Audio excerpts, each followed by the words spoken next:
مثلا هنا بالنسبه لي انا رسمت كل خط لوحده. انا محتاج ان انا اطبق امر لوفت ان انا ممكن اعمل شكل حلو. تمام. انا اول حاجه لازم انا عارف اتجاه الكروس سكشن، بمعنى ان الدايره دي هتترسم كده ولا كده، يعني الدايره هتترسم في اي اتجاه بالظبط.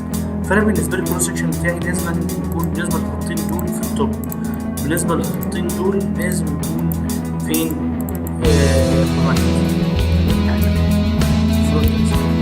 فنيجي هنا نبدا نعمل الشكل بتاعنا، نبدا نعمل شكل بيضاوي مثلا،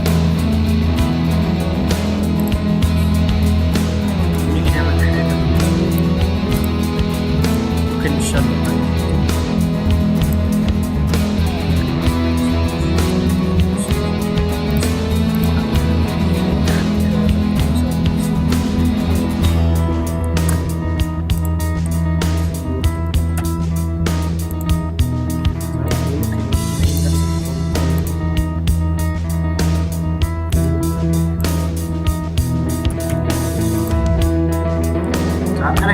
عملت. طيب انا لو انا حبيت ان انا ارحل دول زي ينفع عن طريق انا هاجي اخد ده، انا عايز اعمل روتين كده سنه وسنه ممكن ان انا اعملها روتين او ان انا اعملها زي ما انا، بس خلينا في الترانسبورت انا لاحظ فيه حاجه مش عارف وانا اختار انا مش زي ما هو كده وبأكد، وبعد كده ببدأ اختار السنتر بتاعي. ممكن اختار السنتر بتاعي ان انا هبك الاند بوينت لاين او ان انا اكتب 0 انا هبك الاند بوينت اسهل. وبعد كده هنا بيقول لي هنا الانجل اور فيرست ريفرنس بوينت، هاجي اقول له الانجل بتاعتي 5 عملها لي 5 درجات. لا ده انا عايز اكتر، هاجي اقول مثلا او الاتجاه بتاعي مثلا سالب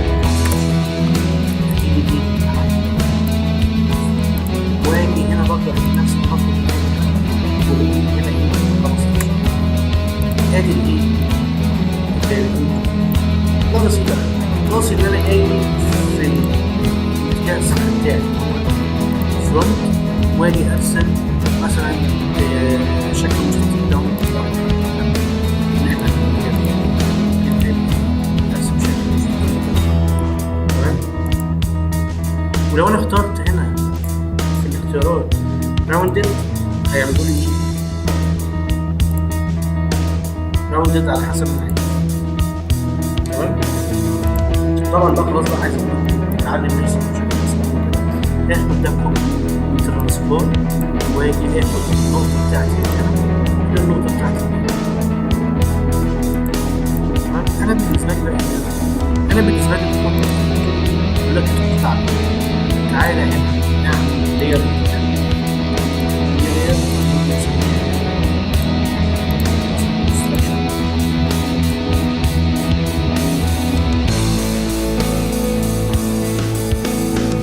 وين يمين تشينج اوبشن كليك بعد ما نسلكت الحاجه.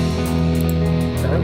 واجي اخفيها اجي الاحظ هنا ايه؟ اجي الاحظ هنا ان انا عندي شويه كتير. لو انا حبيت ان انا اكبر ده واعرضه عادي هاجي هنا السكيم بتاعي ممكن اروح واجي انزل السكيم بتاعي هنا مثلا اسيب واحد حلو واجي نفس الطريقه كده لاني باجي هنا اعمل هنا واحد وهنا واحد علشان هنا ما نعملش سكيل وهنا ما نعملش سكيل، فانا محتاج ان انا اعمل ستريتش في الاكس. فانا هاجي بعد كده ادوس هنا مثلا سيرفيس واجي هنا اختار اللوفت واقول له انا هلوفت ده على ده على ده على ده. اهم حاجه الترتيب ان انا يكون ترتيب اللوفت واجي ادوس كده بالفيو اجي الاحظ ان الدنيا هنا ايه يعني بمجرد ما اعمل كلوز لوفت هنا ودوس لوفت ما بين مجرد ما ادوس كليك هاجي الاحظ ان الشكل بتاعي بقى حاجه جديده خالص. زي ما حابين نستخدمه زي طيب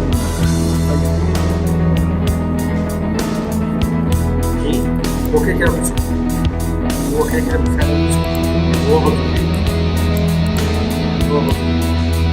طبعا ما ننساش اهم حاجه ننقل كل السكاشن بتاعتنا instruction اكسب بقى معايا شكل ده طبعا في نفس